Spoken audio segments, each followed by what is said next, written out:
இது laptop heart டிஸ்க்குக்கு. அதுவே அப்புறம் இது பாருங்கள், இது வந்து சார்ஜர், அதாவது பேட்ரி சார்ஜ் பண்ணுவோம் இல்லையா, அந்த சார்ஜர் இது. இதிலே இன்னும் ஒரு மாடல் இருக்கும். இதிலே இன்னும் 2-3 மாடல் இருக்குது என்கிட்ட. இது வந்து பேட்ரி ரீசார்ஜ், பேட்ரி சார்ஜ் பண்ணுறது, இது ஒரு மாடல். அப்புறம் இது டாடா ஸ்கை.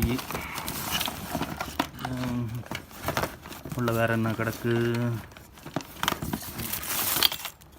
இது அடாப்டர். ஓகே, வேறு நிறையா கிடக்கும். இது வந்து இது ஒயரு. அப்புறம் டிவி. ஓகே, இதோடைய இன்னொரு சார்ஜர் பார்த்திங்கன்னா